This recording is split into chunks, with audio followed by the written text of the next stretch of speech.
बिस्मिल्लाहिर्रहमानिर्रहीम, अस्सलामुअलैकुम नाज़रीन। आज की इस वीडियो में मैं आपको पाकिस्तान के आइन की वो कुछ शिकें बताऊंगा या वो पैराग्राफ बताऊंगा या वो सूरत हाल बताऊंगा जो इस वक्त मुल्क में कायम है, लेकिन वो पाकिस्तान के अलावा दुनिया में किसी मुल्क में नहीं होती। आजकल बड़ा तस्करा हो रहा है निगरां वज़ीर आज़म का, लेकिन नाज़रीन, क्या आपको पता है कि पाकिस्तान दुनिया का वाहिद मुल्क है जहाँ निगरां वज़ीर आज़म होते हैं।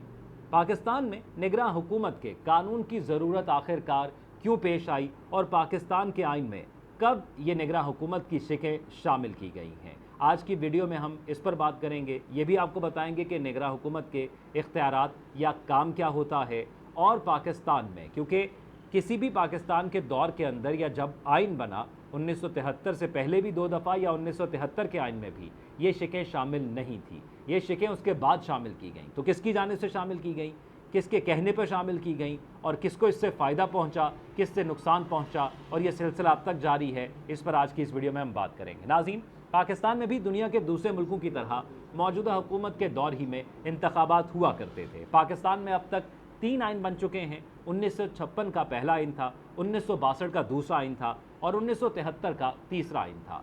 इन तीनों आइनों में निगरां हुकूमत का कोई जिक्र नहीं था। तो सवाल ये पैदा होता है कि निगरां हुकूमत की ज़रूरत आखिर क्यों पेश आई, पाकिस्तान में ही ये निज़ाम आखिरकार क्यों चलाया जा रहा है। नाज़रीन, इस वक्त दुनिया का कोई मुल्क ऐसा नहीं जहां निगरां हुकूमत इंतखाब करवाती हो। निगरां हुकूमतों के कराए गए अक्सर इंतखाबात मुतनाज़िर रहे हैं।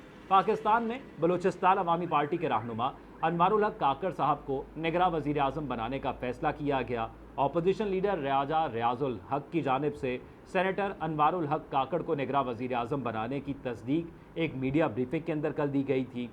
इस सूरत हाल के पेश नज़र अब डेमोक्रेसी रिपोर्टिंग इंटरनेशनल नामी एक इदारा है जिसने 2014 में एक रिपोर्ट शाया की। उसमें यह लिखा कि पाकिस्तान का मामला मुनफरिद है। आमतौर पर दूसरे मुल्कों में इक़्तिदार की मुंतकली के वक्त हुकूमतें निगरां अंदाज में चली जाती हैं, लेकिन पाकिस्तान में केयर टेकर मॉड्यूल चलता है और यह वो वाहिद मुल्क है जहाँ गैर मुंतखब हुक्काम की मदद से निगरां हुकूमत तश्कील दी जाती है। नाज़रीन, इससे कबल बांग्लादेश में भी पाकिस्तान की तर्ज पर निगरां हुकूमत इंतखाब करवाती थी, मगर उसे अब ख़त्म कर दिया गया है और अब दूसरे मुल्कों की तरह वहाँ भी इंतखाबात जाने वाली हुकूमत के ही दौर में करवाए जाते हैं।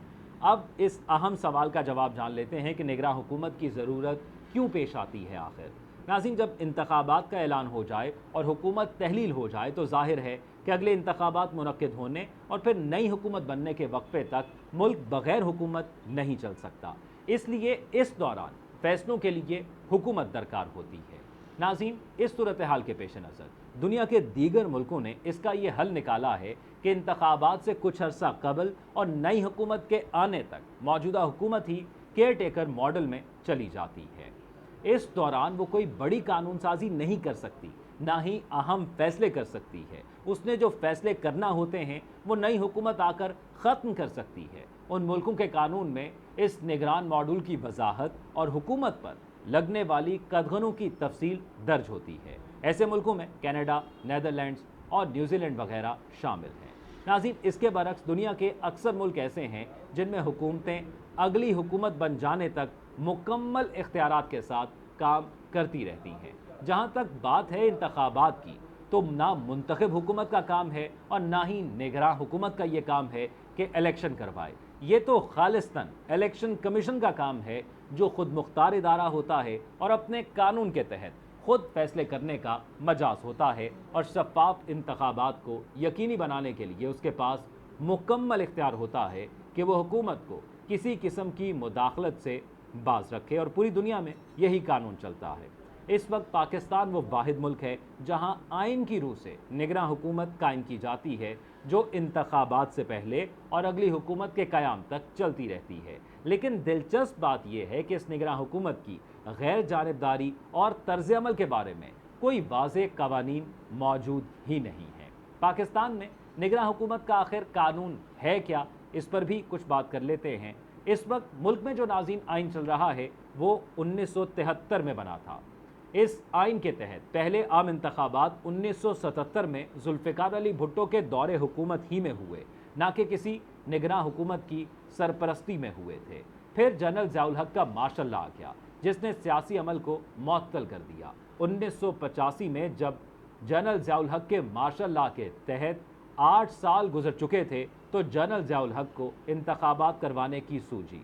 उसके बाद 25 फरवरी 1985 को गैर जमाती बुनियादों पर इंतखाबात मुंतखब किए गए, जिनमें मोहम्मद खान जुनेजो वज़ीर आज़म बन गए। इन इंतखाबात के फ़ौरन बाद नौमुंतखब असम्बली के पहले इजलास से कबल ही 2 मार्च 1985 को जनरल ज़िया ने एक सदारती हुक्मनामा जारी किया, जिसे RCO कहा जाता है। इसके तहत पहली बार पाकिस्तान में निगरां हुकूमतों का तसव्वुर पेश किया गया।